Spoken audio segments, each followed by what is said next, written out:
एक नगर में एक बुढ़िया रहती थी। वह हर रविवार सुबह उठकर स्नान करने के बाद अपने घर के आंगन को गाय के गोबर से लीपती, फिर सूर्य देव की पूजा करती और उन्हें भोग लगाकर स्वयं भोजन करती। लेकिन बुढ़िया अपना आंगन लीपने के लिए अपनी पड़ोसन के गाय का गोबर लाती। वहीं सूर्य देव की कृपा से बुढ़िया को किसी प्रकार का कष्ट नहीं था, इसलिए उसे देखकर उसकी पड़ोसन बहुत जलती। एक दिन रविवार को पड़ोसन ने अपनी गाय को अंदर बांध दिया, जिससे बुढ़िया को गोबर ना मिल सके और घर की लिपाई भी नहीं हो सके। इसलिए उस दिन रविवार को बुढ़िया बिना खाए रह गई और भूखी सो गई। उसे सपने में सूर्य देव ने दर्शन दिए और पूछा कि उसने आज भोग क्यों नहीं लगाया। इस पर उस बूढ़ी औरत ने जवाब दिया कि उसके पास गाय नहीं है और पड़ोसन ने गाय को अंदर बांध लिया है, जिसकी वजह से वो लिपाई भी नहीं कर पाई और भोजन भी नहीं पका सकी। तब सूर्य देव ने कहा, मैं तुम्हारी भक्ति से काफी प्रसन्न हूँ और मैं तुमको एक गाय देता हूँ जो तुम्हारी सभी मनोकामनाओं को पूरा करेगी। सुबह जब वो बुढ़िया जागी तो उसने आंगन में एक सुंदर सी गाय और बछड़े को खड़े हुए देखा। बुढ़िया ने पूरी श्रद्धा से गाय की सेवा करना शुरू कर दिया।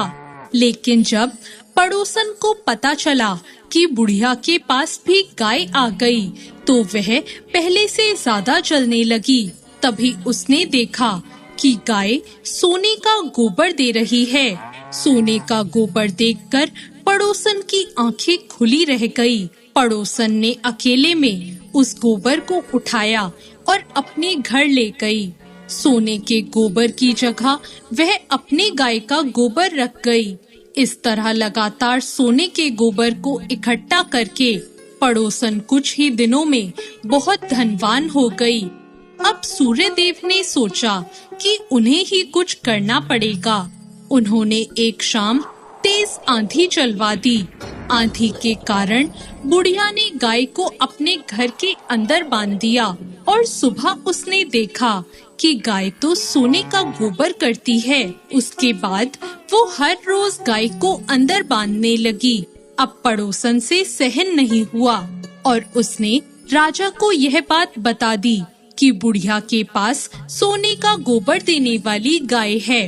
राजा ने सैनिक भेजकर बुढ़िया और उसकी गाय को लाने का आदेश दिया।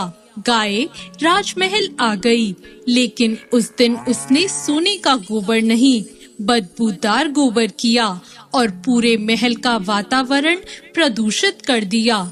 उसी रात राजा को सूर्यदेव ने सपने में दर्शन दिए और कहा कि वो गाय केवल उस बूढ़ी औरत के लिए ही है। वह हर रविवार मेरा नियम पूर्वक व्रत करती है और मुझे भोग भी लगाती है, इसलिए भलाई इसी में है कि वह गाय बुढ़िया को वापस लौटा दी जाए। सुबह होते ही राजा ने बुढ़िया को गाय वापस कर दी और साथ ही बहुत सारा धन भी दिया। राजा ने नगर में ऐलान करवाया कि सभी नगरवासी रविवार का व्रत करें और सूर्यदेव की पूजा भी करें। सूर्यदेव जैसी उस बुढ़िया पर कृपा करी, ऐसी कृपा सब पर करना। कैसी लगी आपको आज की ये कथा? ऐसी और कथाओं के लिए हम